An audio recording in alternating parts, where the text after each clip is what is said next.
વંદે માતરમ વિદ્યાર્થી મિત્રો, આજે આપણે જોઈશું કાવ્ય 5 ધરતી કી શાન. ધરતી એટલે કે જમીન, શાન એટલે કે ગૌરવ, પ્રતિષ્ઠા. આ કાવ્યના કવિ છે શ્રી પંડિત ભરત વ્યાસજી. એમણે આ સરસ મજાના કાવ્યની રચના કરી છે અને આ કાવ્યની અંદર એમણે કહ્યું છે કે ઈશ્વરે મનુષ્યને સૌથી વધારે બુદ્ધિશાળી પ્રાણી બનાવ્યો છે. ઈશ્વરે મનુષ્યની અંદર કેટલી તાકાતો નાખી છે કે મુશ્કેલમાં મુશ્કેલ અને અસંભવ કાર્ય પણ મનુષ્ય કરી શકે છે. તો એ વાત અહીં ભરત વ્યાસજીએ કાવ્ય દ્વારા કરી છે. આપણે કાવ્ય જોતા પહેલાં કાવ્યની પ્રસ્તાવના અને ભરત વ્યાસજીના જીવન વિશે થોડું જાણી લઈએ. જુઓ, पंडित भरत व्यास जी हमारे जाने माने गीतकार थे. जाने माने એટલે કે જાણીતા એવા ગીતકાર છે. ગીતકાર એટલે કે જે ગીતના શબ્દોની રચના કરે. आपका जन्म 18 दिसंबर सन 1918 में राजस्थान के चरू गांव में हुआ था. आपका એટલે કે ભરત વ્યાસજીનો જન્મ 18મી ડિસેમ્બર 1918માં રાજસ્થાનના ચુર ગાંવમાં થયો હતો. आपने कई गीतों की रचना की है. એમણે ઘણા બધા ગીતોની રચના કરી છે, ગીતો બનાવ્યા છે. यह गीत सन 1958 में आई हिंदी फिल्म गाँव गोरी से लिया गया है. આ જે ગીત છે એ હિન્દી ફિલ્મ ગાँव गोरी જે છે એમાંથી લેવામાં આવ્યું છે. જુઓ હવે કાવ્યનો પરિચય. इस गीत में कवि ने मनुष्य को सबसे बुद्धिमान बताया है. આ ગીતમાં કવિએ મનુષ્યને સૌથી વધારે बुद्धिशाली बताव्यो छे. मनुष्य ने अपनी बुद्धि और कठोर परिश्रम के आधार पर जल, स्थल और आकाश में कई उपलब्धियां अर्जित की है. मनुष्य पोतानी मेहनत और बुद्धिना कारणे जल एटले के पाणी, स्थल, आकाश में घणी बधी जे सिद्धिओ छे ए हांसल करी छे. मनुष्य प्रकृति को बहुत सीमा तक अपने अनुकूल ढालने में सफल हुआ है. मनुष्य છે એ પ્રકૃતિને એટલે કે ભગવાને બનાવેલી જે વસ્તુ છે એને પોતાના ઢાંચામાં ઢાળવામાં પણ સફળ થયો છે. મનુષ્ય કે लिए कोई भी कार्य असंभव नहीं है. મનુષ્ય માટે કોઈ પણ કાર્ય છે એ અસંભવ નથી. मनुष्य जो चाहे वह कर सकता है. यही भाव काव्य में अंतर्निहित है और यही बात मनुष्य की महानता का प्रमाण है. મનુષ્ય જે ઈચ્છે તે કરી શકે છે એ જ ભાવ આ કાવ્યમાં બતાવ્યો છે અને આ જ મનુષ્યની જે મહાનતા છે એનું પ્રમાણ છે. તો મિત્રો, કાવ્ય પરિચય અને કવિનો પરિચય આપણે જોયો. હવે આપણે જઈએ કાવ્યની કાવ્ય પંક્તિઓ તરફ. જુઓ, પહેલી પંક્તિ. धरती की शान तू भारत की संतान, तेरी मुट्ठियों में बंद तूफान है रे, मनुष्य तू बड़ा महान है. कवि शू कहे छे? हे भारत के पुत्र, तू इसी धरती का गौरव है. तेरी मुट्ठियों में तूफान बंद है. तुझ में तूफान को भी अपने वश में करने की ताकत है. हे मनुष्य, तू बड़ा महान है. हे भारतना पुत्र, तू आ धरतीનું ગૌરવ છે. તારી આ જે મુઠ્ઠીઓ છે એમાં તોફાન બંધ છે. તારામાં તોફાનને વશ કરવાની પણ તાકાત છે. મનુષ્ય, તું ખૂબ જ મહાન છે. એવું કવિ કાવ્યની પહેલી પંક્તિમાં કહે છે. તું જો ચાહે पर्वत पहाड़ों को फोड़ दे, तू जो चाहे नदियों के मुख को भी मोड़ दे, तू जो चाहे माटी से अमृत निचोड़ दे, तू जो चाहे धरती को अंबर से जोड़ दे, अमर तेरे प्राण मिला तुझको वरदान, तेरी आत्मा में स्वयं भगवान है रे. कवि कहवा मांगे छे, हे मनुष्य, तू जो चाहे तो पर्वतों को तोड़ सकता है. तू जो चाहे तो नदियों के बहाव की दिशा बदल सकता है. तू जो चाहे मिट्टी से अमृत निकाल सकता है. तू जो चाहे धरती और आकाश दोनों को जोड़ सकता है. तू अपने अनोखे कामों से मरकर भी अमर हो सकता है. तुझे अमरता का वरदान मिला है. तेरी आत्मा में स्वयं परमात्मा बैठे हुए हैं. એટલે કવિ એવો ભાવાર્થ કરે છે, હે મનુષ્ય, તું તું ઈચ્છે તો પર્વતો તોડી શકે છે, નદીઓના વહેણની દિશા બદલી શકે છે, તું તો માટીમાંથી પણ અમૃત કાઢી શકે છે. જો તું ઈચ્છે તો ધરતી આકાશ એક કરી શકે છે. તું તારા અનોખા કાર્યથી મૃત્યુ પામીને પણ તું અમર થઈ શકે છે, કેમ કે તને અમરતાનું વરદાન મળ્યું છે. તારી અંદર, તારી આત્મામાં પરમાત્મા સ્વયં બિરાજમાન છે, એવું કવિ આ પંક્તિ દ્વારા રજૂ કરે છે. જુઓ બીજી પંક્તિ.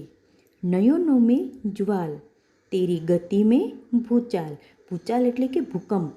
तेरी छाती में छिपा महाकाल है, पृथ्वी के लाल तेरा हिमगिरी सा भाल, तेरी भ्रुकुटी में तांडव का ताल है. नीच को तू जान जरा शक्ति पहचान, तेरी वाणी में युग का आह्वान है रे. हे मनुष्य, तू क्रोधित हो जाए तो तेरे नेत्र आग बरसा सकते हैं. नेत्र એટલે કે आँख. तेरी चाल में वह शक्ति है जो भूकंप में होती है. तेरी छाती में महाकाल रूपी शिव बैठा हुआ है. हे पृथ्वी के पुत्र, तेरे पास हिमालय जैसे ऊंचे दर्जे का दिमाग है. જુઓ અહીં મનુષ્યના મગજ બુદ્ધિની વાત કરી છે. કોના જેવું વિશાળ બતાવ્યું છે?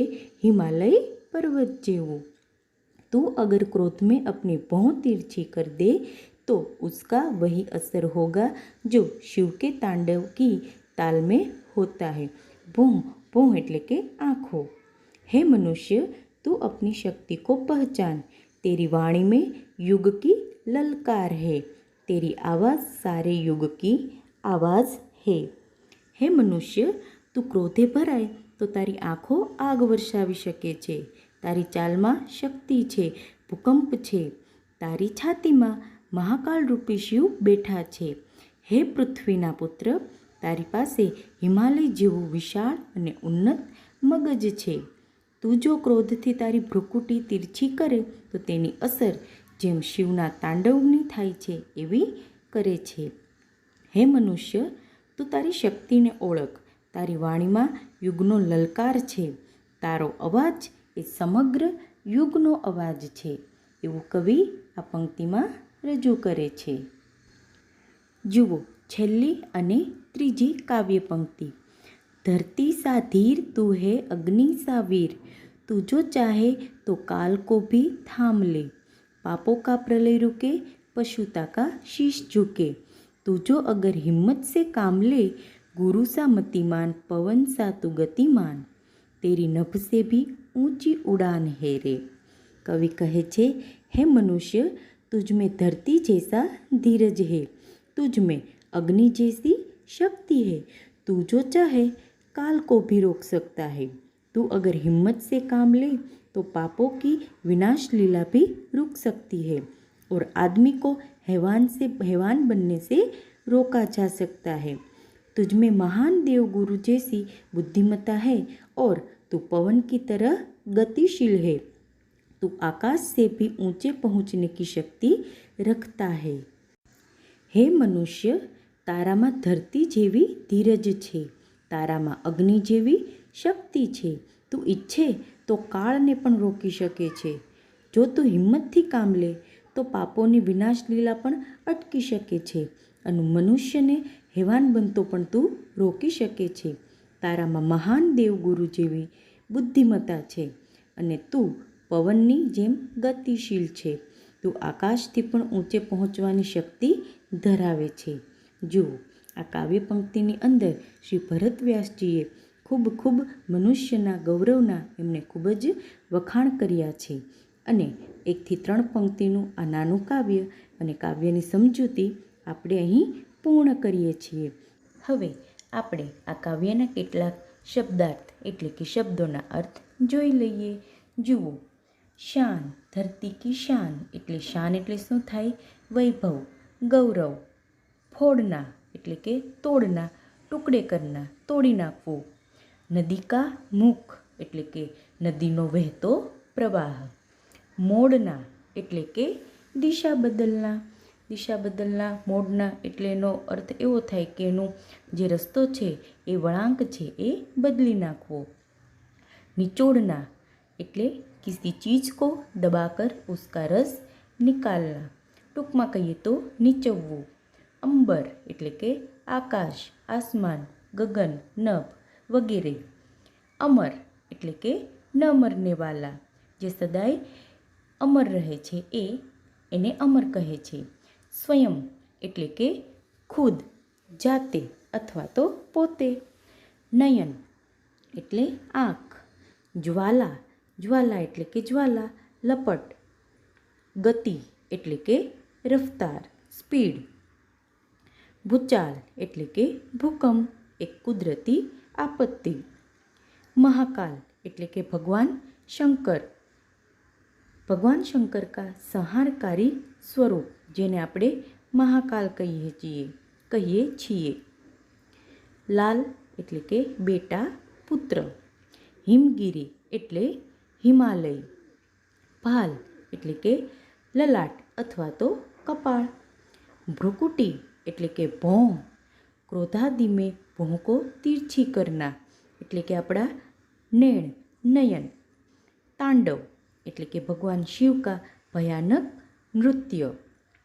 તાલ એટલે કે લય, જ્યારે આપણે નૃત્ય કરીએ અથવા તો કોઈ ગીત ગાઈએ ત્યારે એના જે સૂર રિધમ જે છે એમાં આપણે જે એની જે લયબદ્ધ રચના છે એમાં આપણે ચાલીએ એને તાલ અથવા તો લય કહીએ છીએ। નીચ, નીચ એટલે કે ખુદ, અપને આપ। વાણી એટલે કે બોલી, આવાજ। આહવાન એટલે લલકાર અથવા તો પુકાર। ધીર એટલે કે ધીરજવાલા, એટલે કે જે ધૈર્ય ધરે તે। કાલ, કાલ એટલે કે સમય। प्रलय એટલે કે विनाश लीला, विस्तृत भूभाग में होने वाली भयंकर बर्बादी। प्रलय એટલે કે આપત્તિ, એક જાતનું વિનાશ। પશુતા એટલે કે જાનવરપણ, જાનવર જેવો વ્યવહાર કરીએ એને કહેવાય પશુતા। શીશ એટલે કે મસ્તક, માથું। મતિમાન એટલે કે બુદ્ધિમાન, ચતુર, હોશિયાર। ગતિમાન એટલે કે ગતિશીલ, જે સ્થિર ન હોય એ। નભ, નભ એટલે કે આકાશ। જુઓ આવેના સમાનાર્થી શબ્દ છે નભ, આકાશ, અંબર, આસમાન વગેરે વગેરે।